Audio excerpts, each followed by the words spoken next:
Milo at ng Nescafe Decaf. Taka-taka? Cookie, anak mo! Directed by Wen V. Daramas. Mamaya na, bago mag-TV Patrol.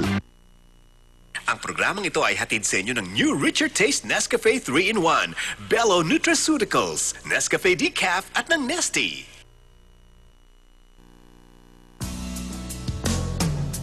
Magandang umaga, you guys. Today, I am so excited.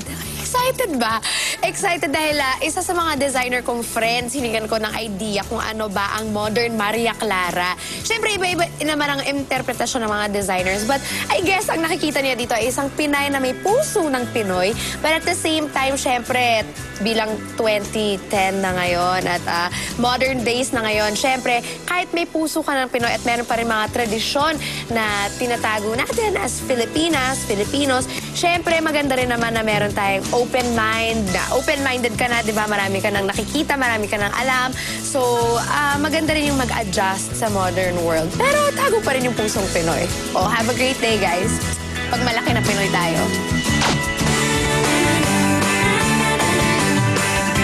Isang umaga.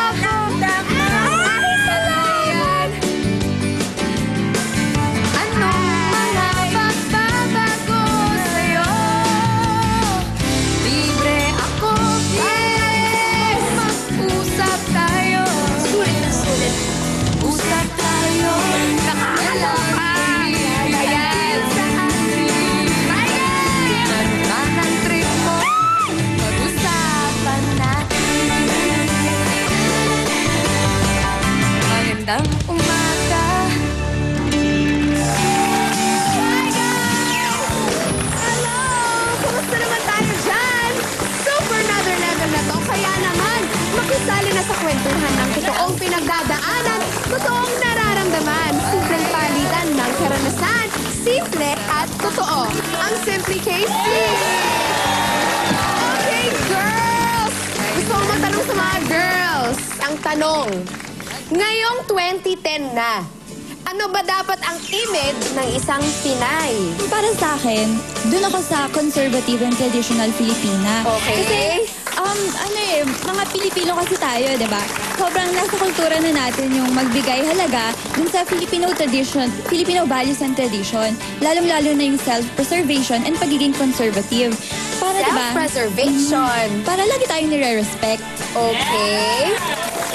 Ikaw? Hindi porket modern Filipina, hindi ka na pwedeng respetuhin ng tao. Yes!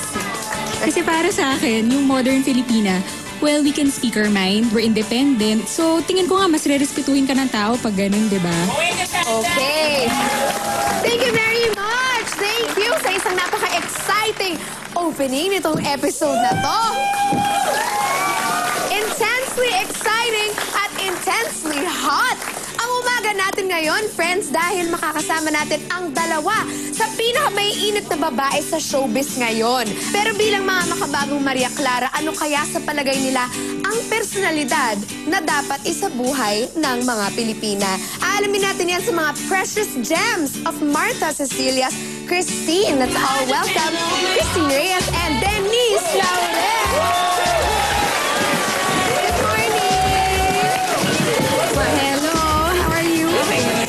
Being back on Simply Casey. Siyempre naman. Denise, how are you? Good morning! Good morning! Good morning! Oh, naka-fresh. Okay, come have a seat, have a seat. Okay.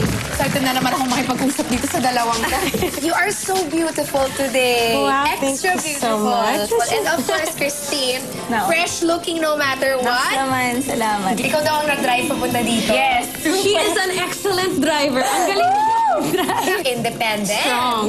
Pag-usapan nga natin yung pagiging isang babae ngayong 2010 na. Ano dapat ang image ng babaeng Pilipina? Siyempre ngayon 2010, a lot of people liberated na sila. Pero ang dalagang Filipina, they know how to be both. Yung parang they know about the world pero they still keep their old values. Okay, eto, mga detalye. Zoom in tayo. Christine, you are very competitive. Yes. You agree? Bakit mo nasabi yun? Competitive ako lalong-lalo na kunyari, siguro sa games, yun, super. Pero sa mga lalaki rin, papadaig ka? Ay nako, hindi ako magpapatalo dyan. Gusto magpapatalo. Sa mga lalaki. So, kayo nagpapadaig. Wala. Lalo sa Parang mga fun. boys. Dahil sa mga boys. Siyempre, yung mapaagrabyado, di ba? Christine, di ba independent din naman itong babaeng to? Oo, si Denise, sobra. Tsaka maasikaso yan. Parang hindi alam ng mga tao na growing up, as in, we never had a maid. Nagta-taxi ako ng bata ako, nag-MRT, nag-jeep, papuntang here sa ABS. Pero sa tingin niyo ba importante na marinig yung boses nating mga babae? Of course. Oo naman, siyempre. Bakit? I mean, lahat ng tao has a right to their own opinion. I mean, whether we be a woman or a man, kailangan pantay yun. I mean, may respeto pa rin sa isa't isa. Pero kung ano nararamdaman mo at alam mong tama ka, sabihin mo, ba't ka mahihiyat? Sa showbiz, di ba minsan sinasabihan yung mga tao na kailangan mag-tame. Na-experience niyo ba yun? Hindi. Parang natural na natural ako. ano tayo sobra. yun? Parang, Hinahayaan ka. oo, parang...